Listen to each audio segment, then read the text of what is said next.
Now we move into step 3. And here's the funny thing about step 3. For technicians, in my humble opinion, you should be making at least half of your money, if not more, based on commissions and spiffs, etc. You may have a great hourly of 25, 35 bucks an hour, whatever your hourly is. That's only going to take you so far. You should be doubling your income, if not more, through spiffs and solving additional problems for your homeowners. But you cannot solve a problem you have not identified, which is why step 2 is so important, to be thorough. Once we have engaged in steps 1 and 2 and go to step 3, you got to have a sit-down conversation with your homeowners. This is really important. And here's why it's important. We are conditioned through human nature on certain things.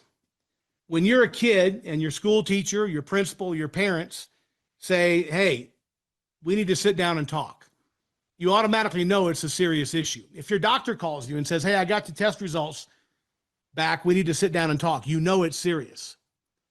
So we are conditioned when someone wants to sit down and talk to take it as a serious conversation. You need to have a serious conversation with your homeowner at this point if you want to double and triple your income, if you want to move beyond living off your hourly, right? And by the way, it will change your zip code and you and your family deserve it. So what you want to do is to have a sit-down conversation. If you just start making recommendations to your homeowner as you're walking to and from your truck or your van, and you treat it very casually, guess how your homeowner is going to take it? They're going to take it very casually. It's not going to seem like a serious recommendation. So what you want to do is to have a sit-down conversation. You simply, after you complete steps 1 and 2, you approach your homeowner, Mr. and Mrs. Homeowner. Earlier you said to let you know if I found any other issues. Well, I've got some good news and some not so good news. Is there a place we can sit down and chat? And now you sit down. Again, there will be times where they say no. Okay, you control the process, they control the outcome. All you can do is the best you can do. Put yourself in the best position. Doesn't mean it's going to work every time. Mr. and Mrs. Homeowner, earlier you said to let you know if I found any other issues. I've got some good news, some not so good news. Is there a place we can sit down and chat? Hopefully, in many occasions, we don't know how many, but they will say, sure. Now you simply sit down and you go through a very comprehensive summary of every problem that you found. And by the way, I always say good news and some not so good news. Tell them something good about their system. There's always something good you can find. That'll help you build credibility and put them more at ease. But you want to summarize everything that you found, right? You're not trying to sell at this point. You're just summarizing all of your findings. You've got this issue. You got that issue. You've got this problem with your shoulder. You got this problem with your heart. You got some cancer coming over here. You got to let people know what's going on. Take the time to explain everything. Once I summarize all my findings, now I'm going to be in a great situation to make recommendations. So there's 2 ways this can go. It can be recommending the repairs. Maybe there's 3 or 4 or 5 repairs instead of just the one. Now we found 3 or 4 of the problems that we can potentially address for the homeowner. Or it might be that you've decided it's appropriate for replacement opportunity.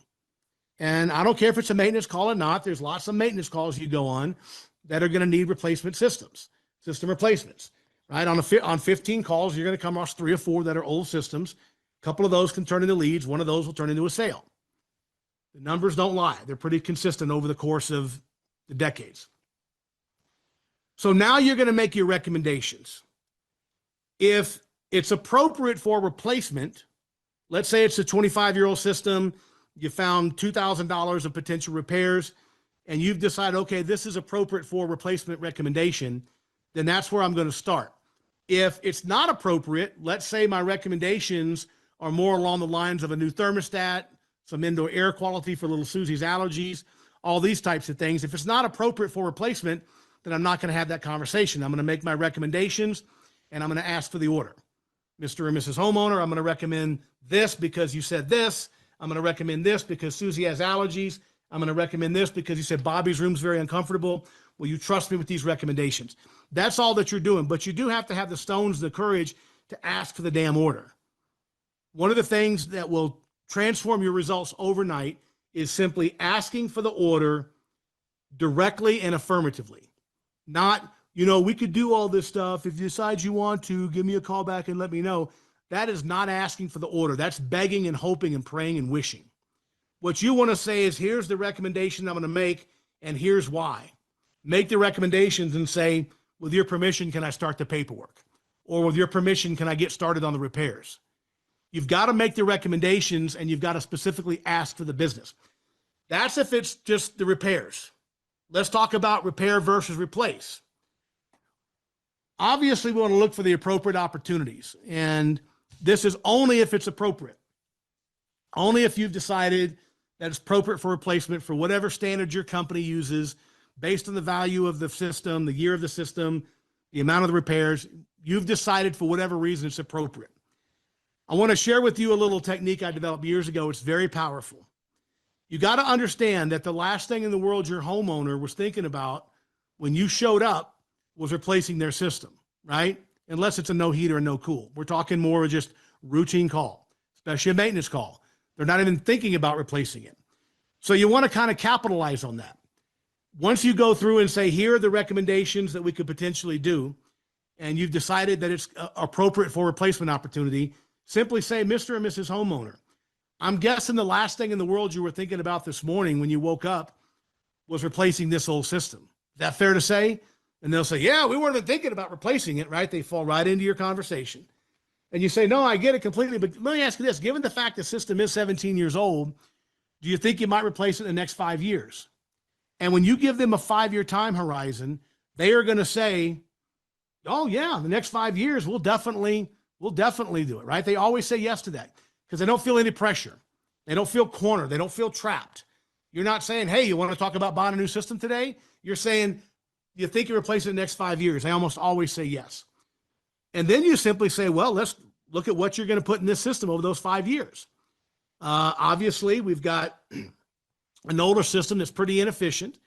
If you're currently spending, let's say they're spending $3,000 a year on utility to heat and cool their home, you could probably save them 15, 20%, $500 a year, 5 years, that's $2,500.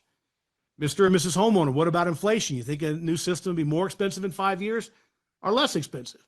They're going to say, well, of course, it's going to be more, maybe $1,000, maybe $2,000. Well, here's the reality. That's $5,000 between utility overpayment and inflation. And the worst part is at the end of the 5 years, you're still going to have the old system and you still got to replace it.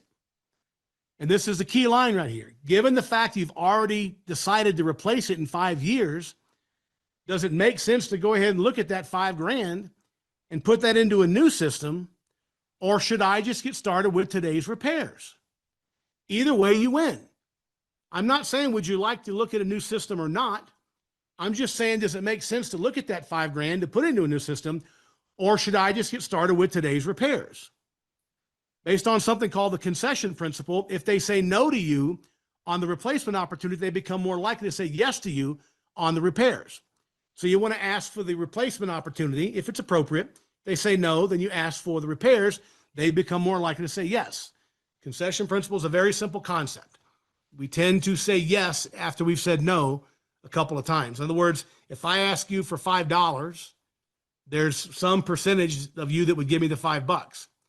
But if I ask you for $20 first and you say no, and then I come back and say, well, can you at least give me $5? The research shows you become 3 times more likely to give me the $5.